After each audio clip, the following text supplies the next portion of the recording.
My daughter Annabelle has reached that period sometimes referred to as the terrible twos.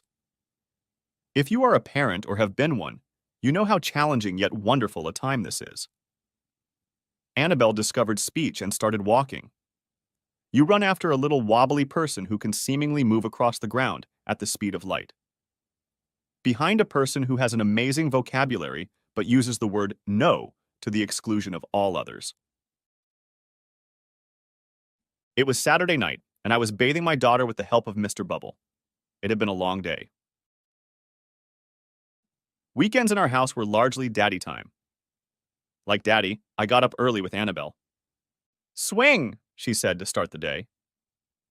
That day included the park with its swings, small merry-go-round, and various slides. By bath time, I was almost out of energy. Kate, my wife of 5 years, used the day to clean the house. It seemed like a fair trade. Kate is an attorney at a large firm. She practices criminal law. She makes a 6-figure income, and we have a cleaning service, but she's a finicky person who needs everything in its place. 2-year-olds are messy personalities. The division of labor in our house has definitely changed to reflect this fact. Kate was the mom holding the infant on her hip at all times, but when the baby started to break free, it was up to Dad to catch up. This evening, Kate was having a bachelorette party. There had been more than usual lately. I attributed it to the need to socialize with my girlfriends after being tied to the infant. I'm going to go wait for the car out front, Kate said, leaning over to kiss my cheek while I bathed Annabelle. Kate reached forward to kiss our daughter. In doing so, she pressed herself against me.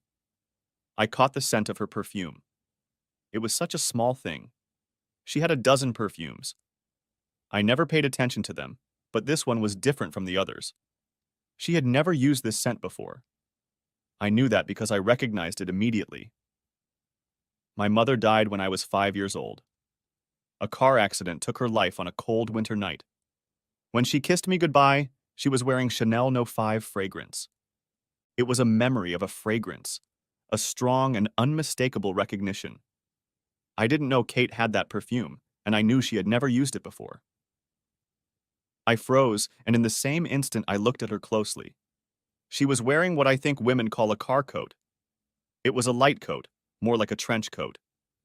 It came to her knees but opened up above her waist, showing off the black dress underneath. The coat concealed what she was wearing, but not quite. I thought I recognized the dress, and of course, the 4-inch stiletto-heeled shoes she also wore. "Where are you going tonight?" I asked, keeping my tone casual. "To Mario's," she replied. I knew that Mario's was played by Ben Walker. Ben was a bit of a local celebrity. He had ambitions as a concert pianist, but he played any gig he could get. I knew Ben. By the end of the evening, he was playing sad love songs. The women who crowded Mario's loved Ben and his playing. A good friend of mine never missed a night when Ben played at Mario's. Mario's was a mid-priced restaurant and bar with a small dance floor. Ben could play dreamy dance ballads, but he always ended with the slow love songs that women love to dance to. I love them myself when my girlfriend is in my arms. At Mario's, you could expect to see a group of women spending the evening. I trusted Kate. The explanation made sense. She was a beautiful woman, more attractive than one would expect from an average man like me. But she wasn't a movie star, and we'd been happily together for 5 years. Opposites in many ways, maybe, but we were right for each other. "I'll be home around 11 o'clock, she said. I busied myself with Annabelle and pushed all bad thoughts to the back of my mind. Half an hour later, Annabelle and I were sitting in front of the TV in the family room watching Cinderella. I don't know how much she was getting into the plot, but she was all ears. We watched it over and over until she fell asleep. I turned off the TV and just sat with my sleeping princess in my arms. I know I'm a happy person. I have more happiness than I deserve. Guys like me don't get a nice home, a beautiful wife, and a daughter like Annabelle. I was 17 when I went into the army to be all you can be. However, I was not what the army needed. I passed their tests well. I had a high school diploma and acceptable, if unspectacular, grades. Something just didn't add up. I had no discipline problems. Physically, I was well above average, and yet the Army didn't find a place for me. After my basic service, I was offered one meaningless position after another. I suppose I expected to be a soldier and carry a gun. Instead, the Army thought of a clerk. But in the office, I was hopeless. I couldn't formalize anything to save my life. They tried me in the mess hall, but I couldn't cook. I had enough for a day and a half. They sat me down and explained that I had no ability. I was good for nothing. So it was obvious that I would make a great military policeman. They were right. I did an excellent job. In fact, it was an impossible assignment. The Army correctly determined that I was one of those unique people who could handle the position. It required a complete lack of remorse and very high moral standards. You had to focus on always getting the result you wanted without caring how you got there. I got my first promotion in Iraq for killing a woman and her children.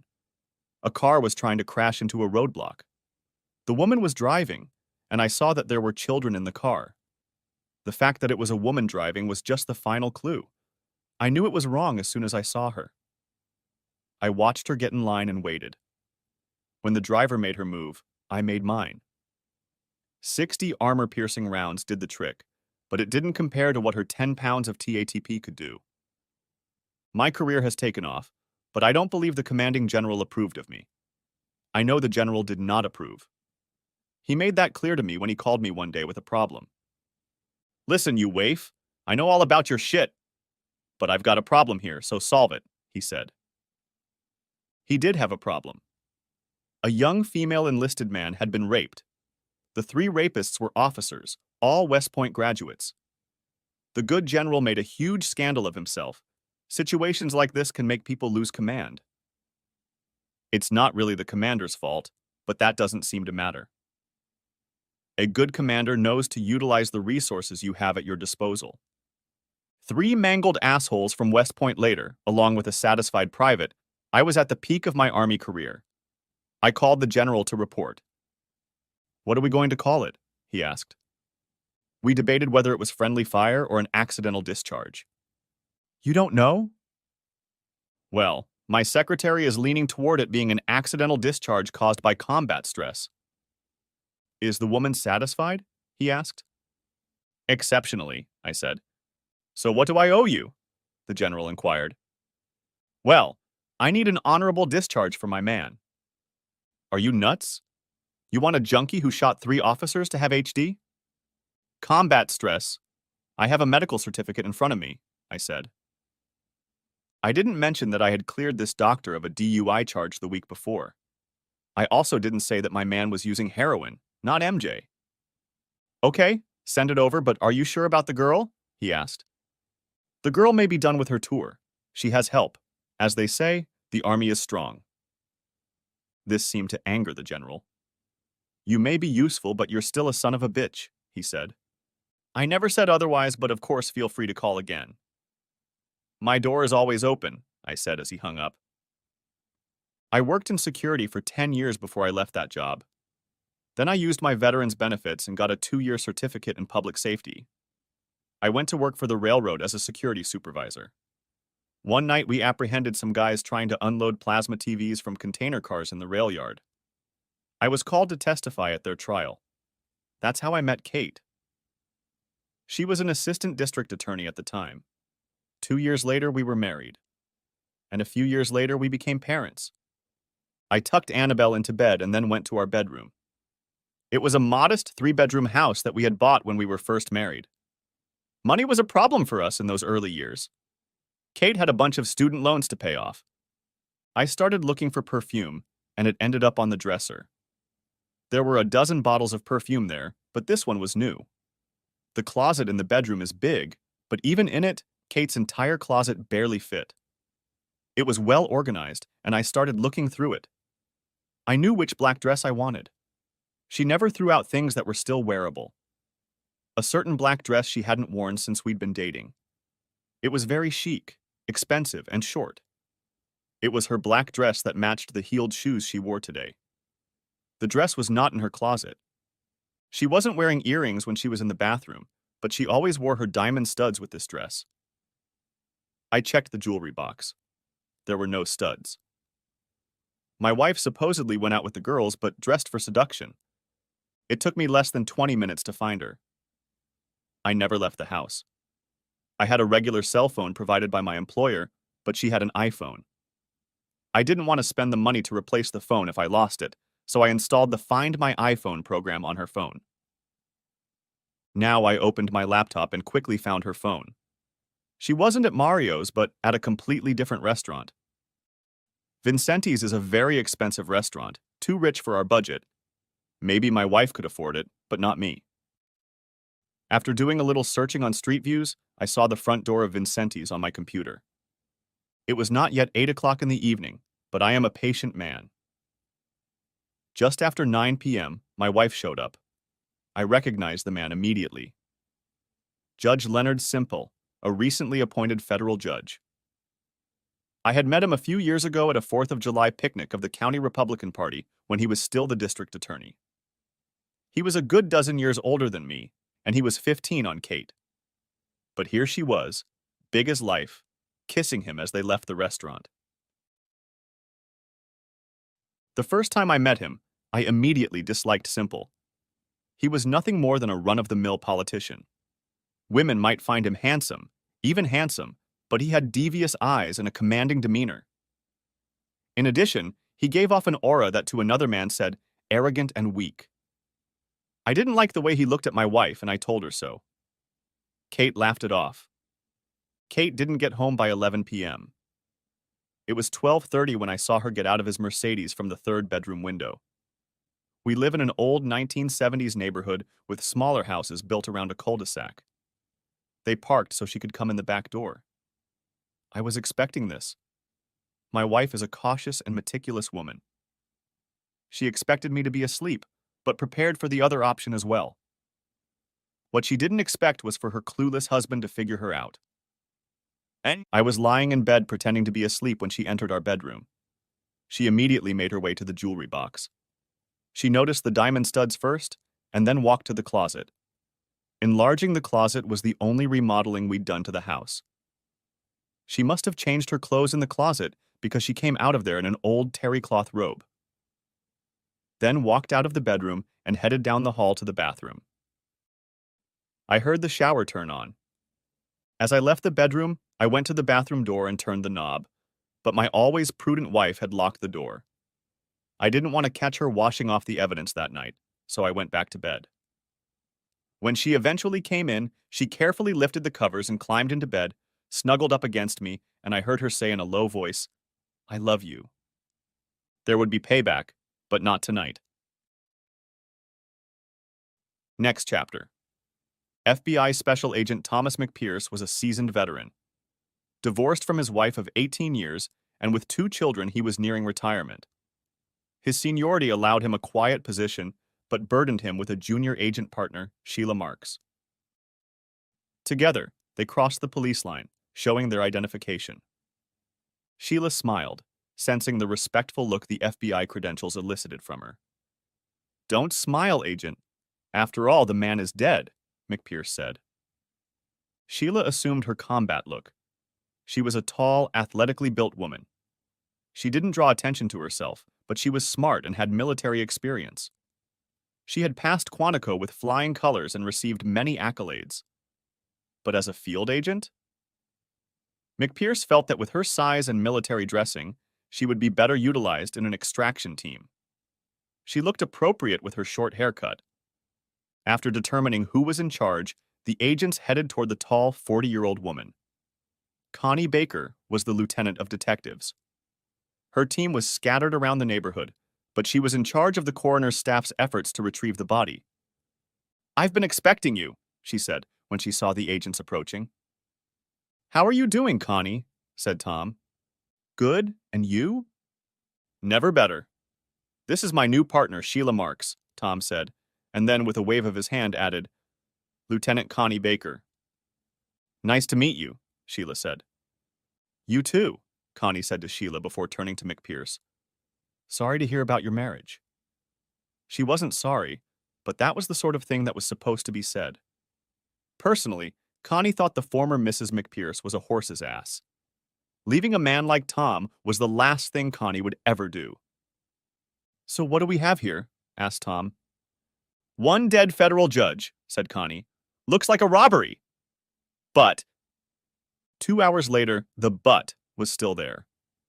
The murder of a sitting judge was an unconventional case, so Tom carefully examined the crime scene with Connie.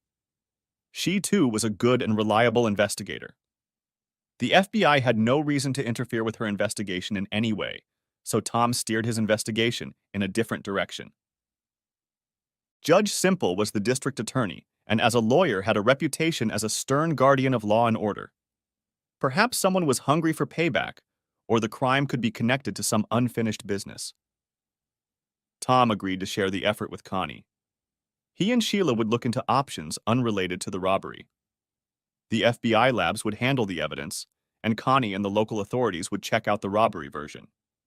It's been 10 days, but there's been no significant progress. Forensics came back positive. Leonard Simple was shot from about 5 feet away. He was literally shot right between the eyes.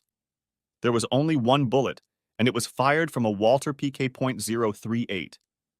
This gun was silent, easily concealed, and very powerful, the weapon of a professional. But a professional killer had to shoot from the back or side. The judge was killed walking out his front door around 8 o'clock in the evening, and the porch lights should have given the killer a view of Simple. Whoever shot Simple wanted the victim to see him. He wanted that one to know who was shooting, Tom thought. So it must be some kind of revenge, but to whom and for what? None of the obvious suspects fit the crime. There were hardened criminals, but their motives and availability didn't fit. The phone rang, Connie calling. "We found some stolen items through the fence," she said. A suspect has been apprehended, a meth dealer named Alex Sloms. Next chapter. "I'm not saying anything without a lawyer," Sloms began. "That's fine," Connie replied. "But this is Special Agent McPierce of the FBI, and he has a one-time get-out-of-jail-free card for you." Sloms tensed at the mention of the FBI, but relaxed when Connie's words reached him. "It doesn't hurt to listen," Sloms said. Tom McPierce explained what they were looking for and what they were willing to give for it. "So you have something to tell me?" concluded McPierce. "Yes. I don't have a name, but I can describe the guy who handed me the goods."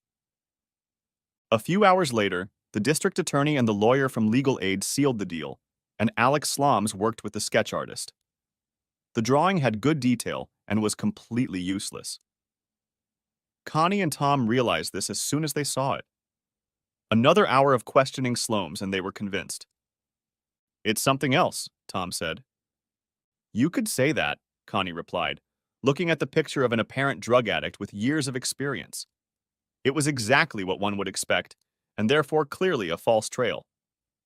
"It doesn't add up. Walter 38 has a street value of what, $1,000? said Tom. "More than that. The gun is clearly worth more than the stuff taken from the victim." "No junkie would go to the suburbs to commit a crime like this when he already had the means to fix it in his hands," said Connie. "No, it was done by someone who had a motive, who wanted to throw us off and knew how to do it," Tom suggested. They finally agreed to show the photo, but to look more closely at the victim and who might have wanted her dead. "I think it was a personal matter," Tom McPierce said. Next chapter. Kate was worried. It wasn't just that the FBI had asked for an interview. Kate had more or less expected it to happen sooner or later. Unless they found the perpetrator very quickly, the authorities would try to question her because she was Len Simple's lover.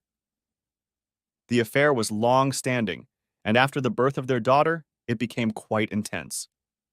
Kate loved her husband, Bill. He was a wonderful man and a great father, but not that interesting. He was a good, stable, dependable type. Len was handsome, wealthy, and influential. But Len wasn't the marrying kind, and certainly not the kind of man you want to spend your life with or have children with. Besides, Len was vain and self-centered. Kate could tolerate him for a few days at a time, but not all the time, and certainly not as a spouse. Len was fine with that.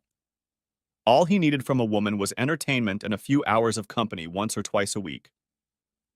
Len was no Don Juan. He liked women, but he preferred a steady girlfriend with whom he felt comfortable. He and Kate were a close friends with benefits couple. They had passion, but not the passion needed for marriage. Len's death hit Kate hard. She found it difficult to hide her grief from her husband. The funeral was brutal. Everyone kept offering her their condolences. Lena's older sister Charlotte was the only family he had left. Officially, Charlotte was the chief mourner, but she and everyone who worked with Len and Kate knew about the relationship between the prominent lawyer and the judge. Kate contemplated leaving her husband at home, but couldn't think of a single valid reason why he shouldn't attend the funeral with her. Most people thought Bill had at least condoned her relationship with Len. Only her closest friends knew the truth. She had completely concealed from her caring and loving husband her long-standing romance with a powerful district attorney and then judge, but she saw her deception more as Bill's defense. She was shielding him from the harsh fact that he could never compete with a man as powerful as Leonard Simple, a man who took whatever he wanted.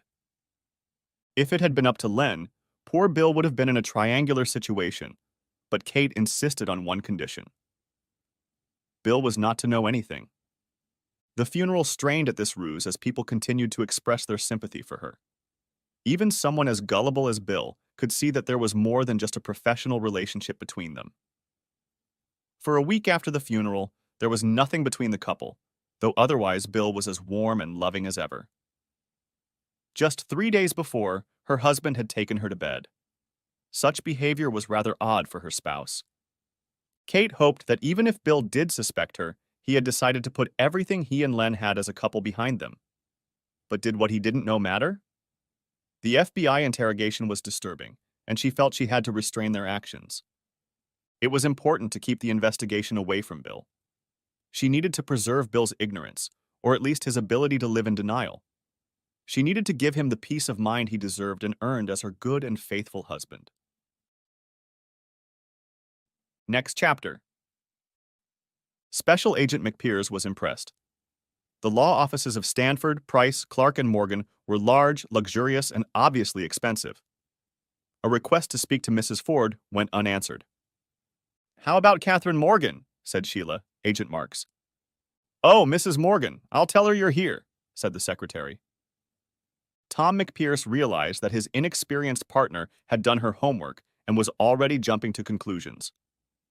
The information they had indicated a long-standing relationship between the high-profile attorney and the victim, but they had only come here to conduct a preliminary interview. "Button up your moral outrage and keep it on your face," Tom whispered to Sheila. "I'm sorry, but Mrs. Morgan? Really? Her husband doesn't even approve of using her name?" she whispered back. Kate Morgan came out to greet them. She was a tall woman with shoulder-length black hair, dressed in an expensive charcoal gray pinstripe business suit that accentuated her slender but curvaceous figure. It would not be unreasonable to call this woman beautiful. She led them into a large, bright, and elegantly furnished office.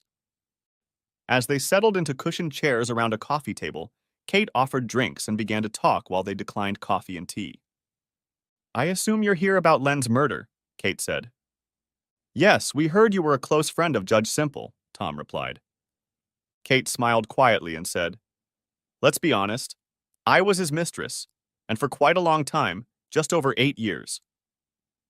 Tom was surprised at the woman's candor and her apparent lack of embarrassment, but it certainly made it easier. "Thank you for your candor," Tom said. "I really want to help in any way I can, and honesty is the least I can do." "I hope you realize that I would appreciate your discretion," she said. "Of course, but hasn't your relationship been public knowledge?" "Oh, I don't think so. In a long-term relationship, many coworkers and friends guess or suspect it, but really? I don't think anyone can say for sure." "Not even your husband?" asked Sheila, sarcasm evident in her words. Kate's smile grew even deeper, and she allowed herself to be condescending toward the large, unattractive agent. "My husband is a wonderful family man, but not very sophisticated. He wouldn't have understood my relationship with Len. I'm sure he didn't even realize until recently that Len was more than just a former colleague to me, Kate said, turning to McPherson, continuing. I'd ask you to leave him out of this. He doesn't know anything useful, and I want to preserve his peace of mind. What could have happened lately to disturb him? Asked Tom. A funeral, I suppose. Many people have expressed condolences to me, realizing how close Len and I were. My husband is gullible, but not stupid. That's a strange way to describe a man who rose to commissioner from the ranks of the military police and now heads security at a railroad station guarding tens of millions worth of equipment and goods, Sheila commented, taking the bat between her teeth. As Tom had feared, the inexperienced Sheila was jumping to conclusions without evidence. He reached out a restraining hand and squeezed her forearm lightly. Forgive my colleague, Tom said, but under the circumstances, her question is legitimate. Kate hesitated. My husband is a very capable man, and yes, he has a responsible job. But you misjudge his character. He is a family man, a devoted father, and a loving husband. I confess I deeply regret taking advantage of his trust in me. But you must understand. My relationship with Len Simple long predates my marriage. He was a strong man. He was hard to resist, and he was not inclined to part with what he thought was rightfully his. However, our relationship was no deeper than a sincere friendship. He became my mentor. I owe much of my current success to his help and guidance, Kate said. But you didn't tell your husband, and you believe he didn't know? Asked Tom. Yes, I withheld information from my husband about my relationship with Len. Bill is the man I love. He is my partner in an exceptional marriage. What he found out about Len and that relationship would not have been good for anyone. It would have hurt Bill for no reason. Since my relationship with Len has lasted and will continue for as long as Len wants it to, Bill's telling me about Len and me would have served no purpose. I see. Could you tell us where you were? The night Len died, and probably at the very moment of his death, I was at the Valentine restaurant waiting for Len. I'm sure the restaurant staff can confirm that to you. We were regulars there. As she said this, Kate's eyes began to water from the memory. I'm sorry, That's okay, we understand. Circumstances like this are never easy. But do you know where your husband was? Asked Tom. Kate began wiping her eyes with her handkerchief. Yes, he was at work. He has a 4 to midnight shift, but he rarely leaves before 2 in the morning. The railroad yard is crowded at night. But please, when you check, be careful. It wouldn't be fair to involve my husband. I understand and thank you again for your candor, Tom said. As the agents began to rise, Kate suddenly remembered something. Do you happen to know what happened to Len's watch? Asked Kate. Tom turned around. The watch? Yes, it was a special gift I gave him about 2 weeks before he died. It was an anniversary of sorts. We had been together for 8 years. The watch was rose gold and very expensive. It was not among the things his sister found after the funeral. I assumed he had worn it that evening. No, we had no idea. The police found his ring and a gold cross, but I don't think they knew about the watch, Tom said. Sister Lena said the watch wasn't in his personal belongings, and as far as I know, he started wearing them, she said. Can you describe them? Well, it's a Rolex, rose gold, and inscribed Love, Catherine, and Annabelle. I'll let the homicide detectives know it might have been stolen, Tom said. Next chapter. Tom arranged to meet Connie at the Valentine's restaurant. He put on his best suit, suspecting that the meeting, set for 8 o'clock that evening, was not strictly business. Glad you could make it, Connie said. She was seated at a modestly placed table. This was definitely a couples' restaurant. One could see why Judge Simple had chosen it for his liaison with Kate Morgan, aka Mrs. William Ford. Connie was dressed appropriately for an upscale restaurant. She was wearing a black dress with a deep V neckline showing off her ample cleavage. The dress was shorter than women approaching 40 usually wore, but not disgraceful. She'd done her hair and painted her nails. She looked good. Too damn good. Tom reminded himself that she was at least a dozen years younger than him and was his co-worker. Stop thinking and sit down, said Connie. Tom smiled. Now you're a mind reader. Men are so obvious about some things and so dumb in general, she said. Sorry, it's just... That's okay. We're adults. We're not married, and this is the best restaurant in town, she said.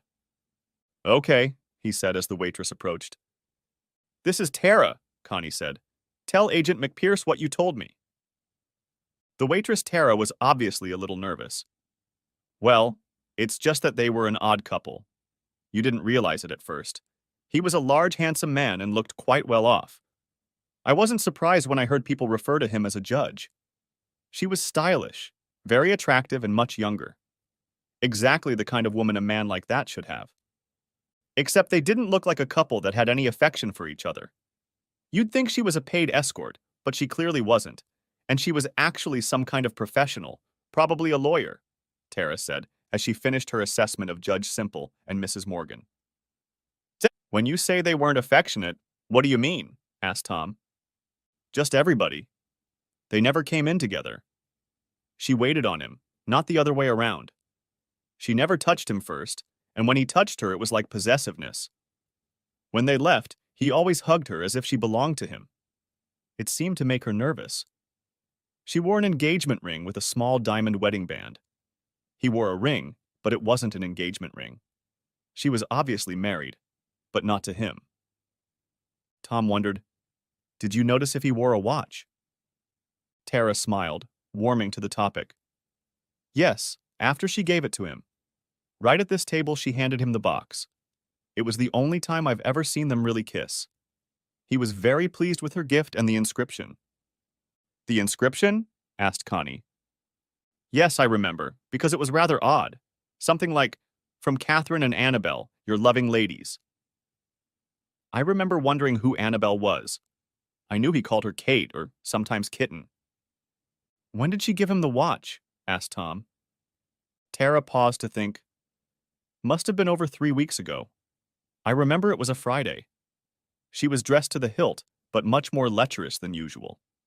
The dress looked painted on and was as short and low as one could dare wear to avoid being a streetwalker. She went in to wait for him, covering herself with her coat, but when he came in, the coat was taken off her. After deserting him, he took out a watch box and they opened a bottle of the best champagne. 2 weeks later, she waited for him, and he still didn't show up. It wasn't the first time she had to wait for him, but it was the only time she waited all night, and he never showed up. The next day, I saw on the news that he had been killed. I felt a little ashamed for telling the waiter that the bastard set her up. Thanks, Connie said. Tara looked down at them. Sure, anytime. Do you want to order anything? Yeah, we're staying for dinner, Tom said, giving Connie a look that said, You're not going to say no to me. Next chapter. The meeting with the FBI upset Kate more than she could have imagined. The female agent looked at her like she was some kind of insect. Kate felt a considerable amount of guilt and shame, but she also thought of herself as a good person trapped by unfortunate circumstances. She was a young attorney, barely out of law school, when she had fallen under the radar of the powerful and charismatic district attorney, Leonard Simple. Women didn't turn down men like Len. Kate was in an inferior position. Len was the big boss. He was a highly respected attorney, and she was at the bottom of the ladder. She was flattered by his advances and was physically drawn to his manhood.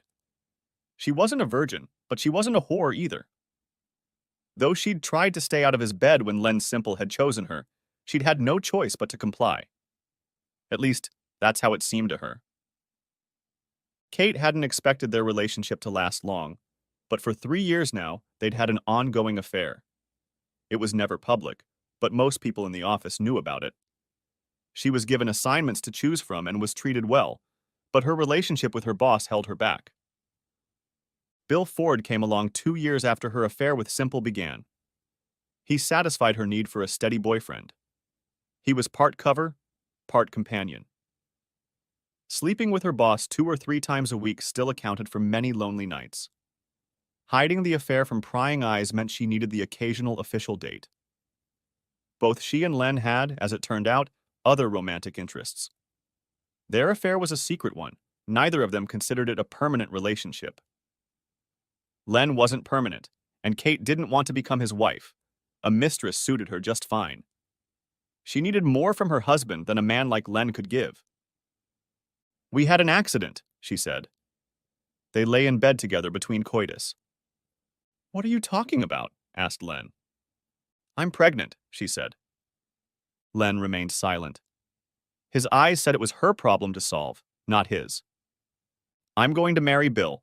We haven't slept together yet, but we definitely will. He won't know she's not his." "So you want to deal with that?" he asked. "I'm a Catholic. A sinner, yes, but a murderer, no." Len shrugged and took it. They didn't talk about it again. Bill was on the prowl. After that, she simply showed him the pregnancy test. He was more than happy to get married quickly. He didn't have a family. Her parents were disappointed that there wasn't a lavish wedding. Kate had been married for 3 months when the worst day of her life began. She was at work when she felt wetness between her legs. An hour later at the hospital, the doctor talked about how she had something spontaneous. Kate knew only one thing: her baby was dead. Bill had been great. He hugged her and told her how much he loved her, planned the funeral for the baby that would never be. He was strong for her and insisted they would have a big family. Somehow his faith kept her going. It was the worst time of her life, and that's when she fell in love with her wonderful husband. Kate's affair with Len slowed down, but it didn't stop. It seemed that what happened with Len had nothing to do with her marriage to Bill. She realized that she loved Bill in a way she could never love Len, and for all the right reasons. Bill was a good man and a loving husband. Len was rich and powerful, but a completely worthless man. Len got her a job at the best criminal defense firm in the state. There she excelled, and 2 years later Annabelle came along. She was Bill's daughter in every way, except perhaps one. Kate refused to verify paternity. There was no reason for her to know, and besides, it would be disloyal to Bill. He would always be the father of her children, no matter what. Len saw things differently. He never saw another picture of Annabelle, but insisted that it was his child. He intensified the relationship and wanted Bill to know about it. Kate refused that demand. Bill, to whom she was married, must never find out. He was the man who cared about their child, the best father Annabelle could have had. The thought that Bill could be so frivolously accused by Marks's agent was extremely unpleasant. Kate realized that if her lover was killed, suspicion would fall on her husband. But no one who knew her Bill could believe him capable of such a thing. Kate's duty now lay with Bill. At all costs, she must protect him from the terrible truth. Why should he, an innocent man, suffer for her sins? Kate picked up the phone and made the call she hoped would protect her secret. Next chapter. Special Agent Tom McPhees had spent 4 nights of the previous week in Lieutenant Connie Baker's bed. A few times they'd discussed the case they'd been working on together, but mostly they had fun. It had been great. Tom realized that since the divorce he had been busy all the time. He needed a new woman. Connie was exactly the kind of woman he needed, relaxed and not demanding. He knew she was hoping their affair would lead somewhere, but hell, so was he. "I'm just a little more cautious," he thought. But once burned, twice shy. Tom McPace's first marriage had broken up when his wife of 18 years left him for a younger man. He came home one day and found her sitting at the kitchen table with a glass of red wine and a serious expression on her face. Her "we need to talk" was followed by a simple explanation that she was unhappy, and then she handed him a packet of divorce papers. After 18 years of marriage, she wanted all their assets, half of his pension, and most of his salary for child support. They had a boy and a girl, both still in school. He was a man who usually kept his cool, but here he lost control. They were bitterly divorced. To his ex-wife's surprise, the children preferred their father to their new boyfriend. Tom was now receiving child support, and her share of the estate ended up being less than 30%. Tom was lucky when his case was assigned to a very sympathetic female judge. As he arrived at the office on Tuesday, he thought about Connie, but he had Agent Marks to deal with. For once, Sheila did what she was told to do. While looking into Bill Ford's alibi, she was being discreet. Tom had been warned to finish the case quickly and not to spread the word about the judge's foul play. Upstairs, death by robbery would have been welcome. Obviously, some strings were pulled. No one wanted a scandal, except Sheila. "My intuition tells me this fellow did it, sir," she said. "It wasn't Sir, Tom, Mac, or Agent McPeers, but not Sir.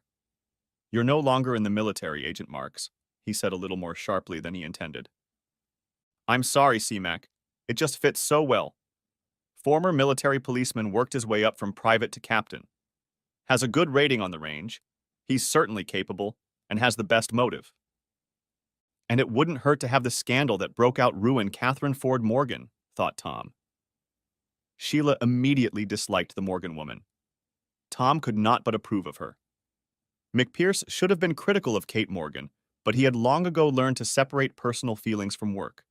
Besides, he understood the situation she was in. A powerful man had entered her life. Sure, she'd made some bad decisions, but let those without sin criticize. He also realized that a woman like Sheila was not a very feminine woman behind whose back the office nags were discussing that she was a transsexual. She came with a stump on her shoulder. It didn't help that physically she was more than fit for half the male agents in the office out of shape. She also embarrassed all the female agents with both her physical ability and her devotion to duty. Tom had caught her on several occasions talking on her personal cell phone. Apparently she had a love interest, and he figured she had probably left the military to follow him or her. The office staff mostly assumed it was her, but Marks kept that information to herself. "I don't mean to sound harsh, but we need more than a good motive and your gut. So figure out how to nail Mr. Ford or exonerate him," Tom said. 3 days later, Sheila was smiling when a large box of papers dropped on her desk. "What's this?" asked Tom. "Surveillance tapes at the railroad station. They are recorded every 7 days," she said. "I'm sorry, but I don't understand," said Tom. "Because they use this outdated system. The images aren't erased. The prints are still there. The lab techs say they can reconstruct the night any way we want." Tom smiled and looked into the box. "Good work, Agent. But how many cartridges do you have in there?" 27 cartridges with 12 hours of compressed tape on each," Sheila replied. "Well, good luck to you and the lab technicians. I, on the other hand, have a hot date," he laughed. He was actually dating Connie again. Things were getting serious and he was half excited and half scared. He arrived at Connie's with the local newspaper and the intention of picking out a movie to watch together. He was met at the door by Connie. "I thought we could go to a movie," he stammered. "Sorry, babe. I need my man and I need him now," she said, and dragged him into the bedroom. And that's how their evening went. Next chapter. Mac found a tired Sheila Marks in the office. "It doesn't look like you had a good weekend," he said. "Yeah, try going through 27 surveillance tapes sometime and then see how you look," she replied. Mac laughed. "I don't sympathize with you. You brought this on yourself." In response, Sheila only hummed. "So what?" he asked. "Well, so what? He's on tape. Considering he's in charge of a bunch of scumbags, if he hadn't been there, it wouldn't have worked out. If those railroad guards had walked slower, they would have moved backwards." Mac suppressed a smile.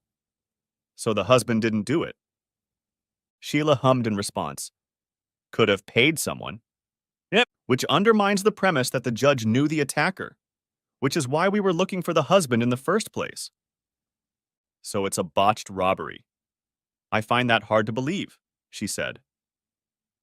Mac didn't say anything back. The only lead they had was the jewelry sale. It was wrong, but you went where the evidence led you. Next chapter.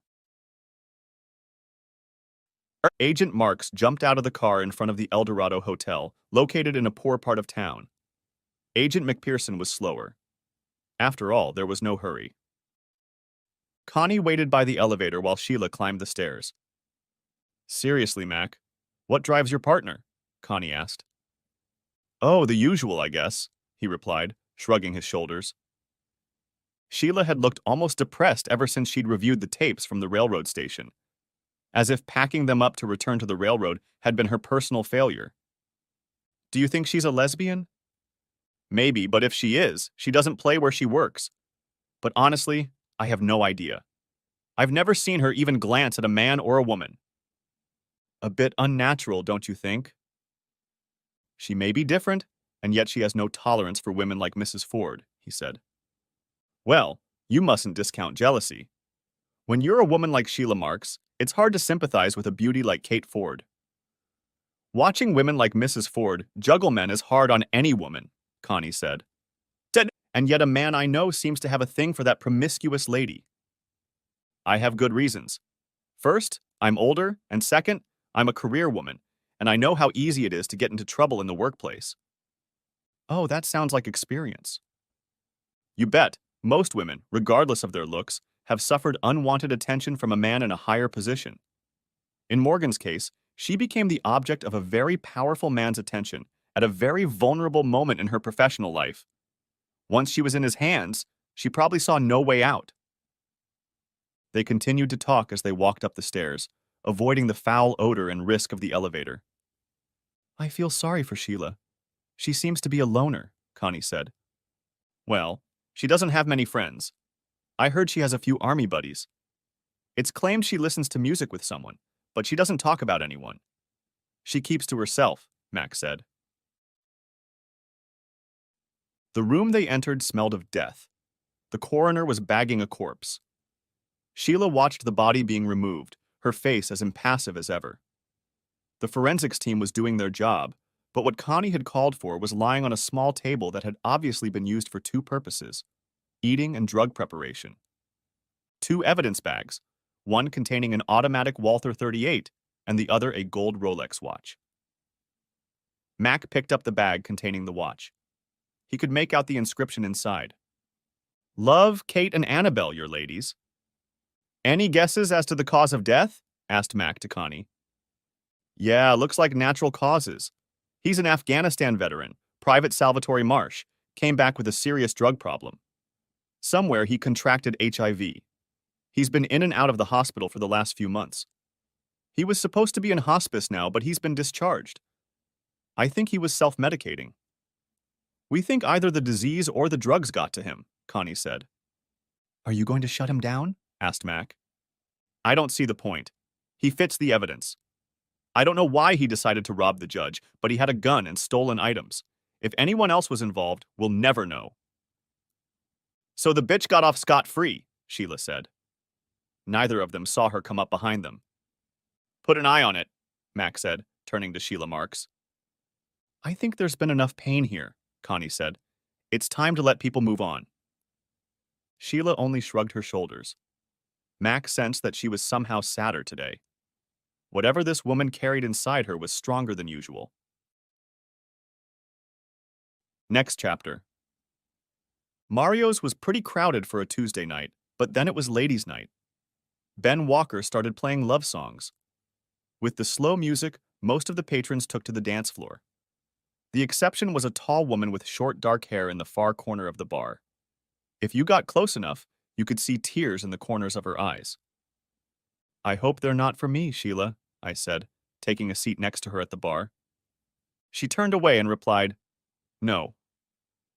I didn't press the question, but waited for her, as befitted a good friend. I'm not crying, just thinking about Sal.